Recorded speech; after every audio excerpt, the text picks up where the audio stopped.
जाएंगे। यहाँ आने के बाद आप देखेंगे कि गेस्ट फैकल्टी लॉगिन का एक विकल्प आपको दिखाई देगा, आपको इसी पर क्लिक करना होगा। इसी पर आपके सारे अतिथि वाले काम किए जाएंगे। यहाँ आने के बाद में आपको इस तरह का इंटरफेस नजर आएगा। जैसा कि यहाँ पे बताया गया है, रजिस्ट्रेशन करना है जो कि समग्र ई-केवाईसी के थ्रू किया जाना है, वेरिफिकेशन किया जाएगा, स्कोर कार्ड जनरेट होगा, काउंसलिंग होगी, ज्वाइनिंग होगी और एक्सपीरियंस सर्टिफिकेट आप क्लेम कर पाएंगे। यहाँ आने के बाद में आपको यहाँ पर आईडी पासवर्ड से लॉगिन करना होता है। उसके लिए आपको समग्र ई-केवाईसी वाला विकल्प दिखाई दे रहा, आप इस पर क्लिक करेंगे और सबसे पहले आपको समग्र का ई-केवाईसी करना होगा। अगर आप नए यूज़र है यानी आप नए रजिस्ट्रेशन करना चाहते हैं तो न्यू एप्लीकेंट पर क्लिक करेंगे। अदरवाइज अगर आप पहले से आपका स्कोर कार्ड बना हुआ है तो आप एग्जिटिंग एप्लीकेंट पर क्लिक करेंगे। यहाँ पर आपको एक मोबाइल नंबर, जो आपका मोबाइल नंबर स्कोर कार्ड में दिया हुआ है वाला मोबाइल नंबर यहाँ देंगे। सेंड ओटीपी पर क्लिक करेंगे तो इस मोबाइल नंबर पर एक ओटीपी सेंड किया जाएगा। इसके बाद में आपकी अतिथि वाली जानकारी खुलकर आ जाएगी। इसके बाद में आपका पोर्टल पे जो पुराना डाटा है उसके अनुसार आपका नाम, आपका father name, mother name, gender, date of birth वगैरह सारी जानकारी यहाँ आ जाएगी।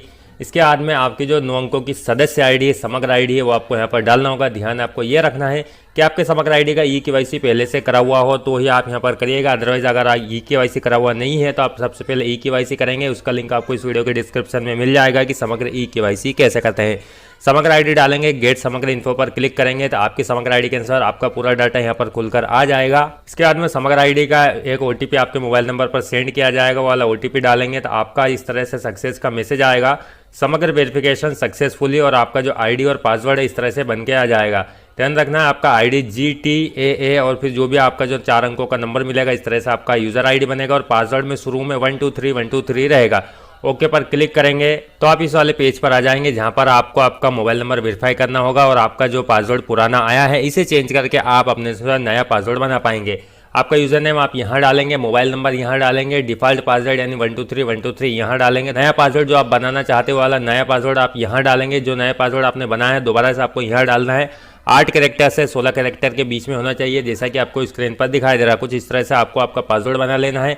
इसके बाद में वेरीफाई ओटीपी पर क्लिक करेंगे तो आपके मोबाइल नंबर पर एक ओटीपी सेंड किया जाएगा। उस ओटीपी को यहाँ डालना है, वेरीफाई ओटीपी और चेंज पासवर्ड पर क्लिक करना है तो आपका पासवर्ड चेंज हो जाएगा।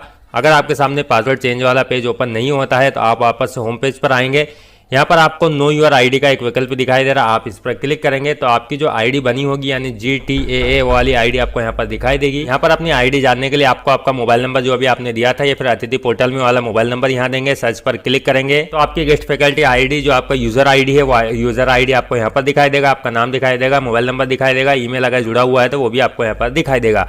अब ये वाला गेस्ट आईडी को आपको यहाँ से कॉपी कर लेना है। इसके बाद में गो टू लॉगिन पेज पर क्लिक करना है। इसके बाद में पासवर्ड बनाने के लिए आपको फॉरगेट पासवर्ड वाला विकल्प दिखाई दे रहा है, आप इस पर क्लिक करके यहाँ से अपना पासवर्ड बना लेंगे। पासवर्ड में मैंने जैसा आपको बताया था आपका यूजर आईडी डालेंगे, मोबाइल नंबर डालेंगे, नया पासवर्ड जो आप बनाना चाहते हो वो पासवर्ड डालेंगे, सेंड ओटीपी करेंगे तो आपके मोबाइल नंबर पर ओटीपी जाएगा और आपका नया पासवर्ड बनकर तैयार हो जाएगा। इसके बाद में दोबारा से आपको लॉगिन पेज पर आना है। जो आपका यूजर आईडी अभी बनाया गया था यानी जो यूजर आईडी आपको प्राप्त हुआ GTAA और जो भी 4 अंकों का वो वाला यूजर आईडी आप यहाँ डालेंगे, पासवर्ड यहाँ डालेंगे, कैप्चा जो दिखाई दे रहा है कैप्चा यहाँ डालेंगे। यहाँ पर पासवर्ड में आप देखेंगे ऑटोफिल पासवर्ड आ रहा है लेकिन आपको ये नहीं डालना है। इसके बाद में कैप्चा डालकर लॉगिन पर क्लिक करेंगे, आपके सामने इस तरह का इंटरफेस खुलकर आएगा। यहाँ पर आपका नाम दिखाई दे रहा है, इसके बाद में गेस्ट फैकल्टी कोष्टक में लिखा हुआ दिखाई दे रहा है। किसी वक्त लॉग आउट होने के लिए आप लॉग आउट पर क्लिक करके यहाँ से लॉग आउट हो जाएंगे। अब यहाँ पर आपको दूसरा विकल्प दिखाई दे रहा है गेस्ट फैकल्टी मैनेजमेंट, इसी पर आपको क्लिक करना होता है तो आपके सामने इस तरह का इंटरफेस खुलकर आएगा। ये एक मैं PPT के माध्यम से आपको समझा रहा हूँ क्योंकि पोर्टल अभी वर्क नहीं कर रहा है। इसके बाद में यहाँ पर आप क्लिक करेंगे तो आपके सामने अपडेट इन्फॉर्मेशन वाला विकल्प खुलेगा, इसको आपको ओपन करना है। यहाँ पर आपकी इन्फॉर्मेशन आपको यहाँ पर देनी होती है, जैसे कि आपकी जो क्वालिफिकेशन है पहले से आपकी क्वालिफिकेशन जितनी भी रहेगी वो सारी यहाँ पर खुलकर आ जाएगी। जो भी आपकी क्वालिफिकेशन पहले से स्कोर कार्ड में ऐड है वो सारी जानकारी आपको यहाँ पर दिखेगी। अगर आप उसमें कुछ भी ऐड नहीं करना चाहते तो सिर्फ आपको यहाँ पर डॉक्यूमेंट अपलोड करने का एक विकल्प दिखाई देगा, आप उस पर क्लिक करके अपने जैसे यहाँ पर 10वीं है तो 10वीं की मार्कशीट यहाँ अपलोड करेंगे, यहाँ पर 12वीं दिया हुआ है तो 12वीं की मार्कशीट यहाँ अपलोड करेंगे, DED है, BEd है, ग्रेजुएशन है, MA, MAd जो भी आपकी जानकारी है वो एक एक करके यहाँ पर आपको अपलोड करनी होगी। और अगर आप नया रजिस्ट्रेशन कर रहे हैं तो आपको एक एक करके एक जानकारी आपको यहाँ पर ऐड करनी होगी। जैसे सबसे पहले आप अपनी क्वालिफिकेशन यहाँ पर सिलेक्ट करेंगे क्या है आपका, इसके बाद में कौन सा कोर्स है, यानी जैसे अगर आपने यहाँ पर ग्रेजुएट सिलेक्ट किया तो यहाँ पर BA है, BSc है, BCom जो भी है वो आप यहाँ सिलेक्ट करेंगे। इसके बाद में आपका सब्जेक्ट क्या है वो सब्जेक्ट यहाँ सिलेक्ट करेंगे, बोर्ड यूनिवर्सिटी का नेम यहाँ आ जाएगा, पासिंग ईयर कब आपने पास किया था वो सिलेक्ट करेंगे, रोल नंबर डालेंगे, टोटल मार्क्स कितने थे वो डालेंगे, इसके बाद में कितने मार्क्स आपके आए हैं वो डालेंगे। इसके बाद में अपलोड सर्टिफिकेट यानी आपकी जो भी मार्कशीट है वो मार्कशीट को आपको 200 KB में PDF फाइल में अपलोड करनी होगी, 200 KB से अधिक में नहीं होना चाहिए। इसके बाद में ऐड क्वालिफिकेशन पर क्लिक करेंगे तो आपकी जानकारी टोटल यहाँ पर आ जाएगी, एक एक करके ऐड हो जाएगी। और पहले से ऐड है तो आप डायरेक्ट सिर्फ यहाँ पर डॉक्यूमेंट अपलोड कर पाएंगे। यहाँ से फिर डॉक्यूमेंट अपलोड होने के बाद में आप उन्हें देख भी पाएंगे।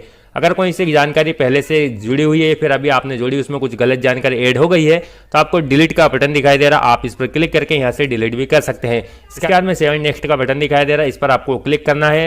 अगले स्टेप में आपको टेट इन्फॉर्मेशन देनी होगी यानी वर्ग 1 या वर्ग 2 या वर्ग 3 आप जो भी पास हैं उसकी जानकारी देनी होगी। देखिए यहाँ पर 4 स्टेप दी गई है, 4 स्टेप में आपको पूरा फॉर्म फिल करना होगा।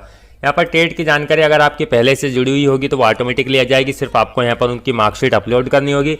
या फिर अगर आपने अभी तक जानकारी नहीं दी और अब आप जानकारी देना चाहते हैं तो आपको यहाँ पर देना होगा आपने किस ईयर में पास किया था, जैसे 2018 या 20 में या 22 में जो भी वर्ग 1 या वर्ग 2 या वर्ग 3 जो भी पास किया था वो पैनल में आप यहाँ पर सिलेक्ट कर लेंगे। इसके बाद में कैटेगरी क्या है आपकी, ST SC OBC general EW जो भी है वो यहाँ सिलेक्ट करेंगे। आपके कितने मार्क्स आए, कितने मार्क्स से आप क्वालिफाई हुए हैं वो मार्क्स आपको यहाँ पर देना होगा, पॉइंट सहित आप यहाँ मार्क्स दे पाएंगे। अपलोड डॉक्यूमेंट पर आपको क्लिक करना है। यहाँ पर आपकी जो मार्कशीट है वर्ग 2 वर्ग 3 या वर्ग 1 की जो भी मार्कशीट वही अपलोड करेंगे। ऐड टेट डिटेल पर क्लिक करेंगे और पहले से अगर आपकी जानकारी दी हुई है तो सिर्फ आपको मार्कशीट अपलोड करना होगी। गलत कुछ जानकारी है तो यहाँ से आप उसे डिलीट कर पाएंगे। इसके बाद में 7 नेक्स्ट का बटन दिखाई दे रहा है, इस पर आपको क्लिक करना है तो ये जानकारी यहाँ से सेव हो जाएगी। अगले पेज में आपको पैनल मेरिट लिस्ट बनानी होगी। जैसे अगर आपको पैनल के द्वारा सिलेक्ट किया जाता है तो आप कौन से संकुल के अंतर्गत प्राथमिकता के तौर पर ज्वाइन होना चाहते हैं उसके लिए आपको ये पैनल बनानी होगी। जरूरी नहीं है कि आप यहाँ पर जो संकुल सिलेक्ट कर लेंगे आप सिर्फ उसी संकुल में ज्वाइन हो पाएं, आप यहाँ पर उसमें आपको प्राथमिकता दी जाएगी। इसलिए आप यहाँ पर एक पैनल सेट करेंगे, आपका जिला सिलेक्ट करेंगे, जिस जिले में आप अतिथि के रूप में ज्वाइन होना चाहते हैं सिलेक्ट ब्लॉक करेंगे, आपका विकासखंड यहाँ लेंगे, संकुल कौन सा लगता है या कौन से संकुल में आप जाना चाहते हैं वो वाला संकुल यहाँ सिलेक्ट करेंगे। इसके बाद में प्रोफाइल लॉक का एक विकल्प दिखाई दे रहा है, इस पर आपको क्लिक कर देना है। तो आपके मोबाइल नंबर पर एक OTP सेंड किया जाएगा, क्योंकि प्रोफाइल लॉक कर रहे हैं इसलिए एक OTP सेंड किया गया है। OTP यहाँ डालेंगे, 6 अंकों का OTP रहेगा। वेरीफाई OTP पर क्लिक करेंगे। लास्ट में आपका eKYC डिटेल में आपकी पूरी जानकारी यहाँ पर आपको दिखाई देगी, जो जो जानकारी आपने फिल की थी, क्वालिफिकेशन क्या है, इसके बाद में पैनल कौन सा लिया है, टेट की जानकारी यहाँ पर दिखाई देगी। यहाँ पर आपको डाउनलोड प्रिंट का विकल्प दिखाई दे रहा है, आप इस पर क्लिक करके इसका प्रिंट भी निकाल सकते हैं। इसके बाद में आपका जो नज़दीकी संकुल लगता है उस संकुल पर आपको चले जाना है। वहाँ पर आपकी ये जो एक तो ये प्रिंट है, इसके बाद में आपने जो जो डॉक्यूमेंट दिए हैं वो सब डॉक्यूमेंट, साथ में आपका आधार कार्ड और आपकी समग्र आईडी, चाहे तो आप एक फोटो भी ले जा सकते हैं। ये सारी जानकारी आपको वहाँ पर ले जानी है, आपको वहाँ से वेरीफाई कराना होगा। जितने भी आपने डॉक्यूमेंट अपलोड किए हैं उन सबका ओरिजिनल कॉपी भी ले जाना है, वहाँ पर चेक करेंगे और एक सेट आपको फोटोकॉपी के रूप में ले जाना है, जेरोक्स बना कर ले जाएंगे, वहाँ पर वो जमा कर लेंगे। वेरीफाई हो जाने के बाद में आपका स्कोर कार्ड यहीं पर आ जाएगा। स्कोर कार्ड के लिए आपको ये विकल्प दिखाई दे रहा है जनरेट स्कोर कार्ड, जिसे वहाँ से वेरीफाई हो जाएगा आपका स्कोर कार्ड यहाँ पर दिखने लगेगा। जैसे आप इस पर क्लिक करेंगे आपका स्कोर कार्ड आपके सामने आ जाएगा।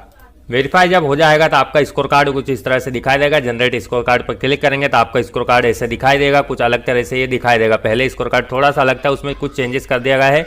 जो भी आपकी क्वालिफिकेशन वगैरह वो सारी जानकारी आपको यहाँ पर दिखाई देगी और यहाँ पर आपका टोटल स्कोर कितना बन रहा है किस विषय के लिए वो सारा स्कोर आपको यहाँ पर दिखाई देगा।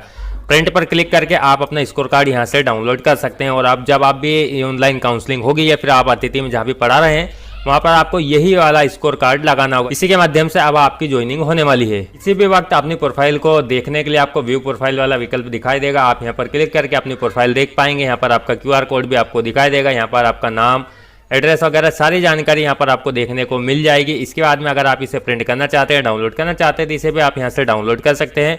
वैसे इसकी कोई ज़रूरत नहीं लगने वाली, क्योंकि और अगर लगती है ज़रूरत तो आप इसे भी यहाँ से प्रिंट कर सकते हैं। सारा काम कंप्लीट करने के बाद में आपको लॉग आउट का एक विकल्प दिखाई देगा, आप इस पर क्लिक करेंगे तो आप फाइनली यहाँ से लॉग आउट हो जाएंगे और आप अपने मेन पेज पर जो अतिथि वाला पोर्टल है यहाँ पर वापस से आ जाएंगे। इस तरह से आपको अतिथि शिक्षक पोर्टल पर जो पुराने हैं नए हैं सभी को आपकी क्वालिफिकेशन ऐड करके अपडेट करना होगा।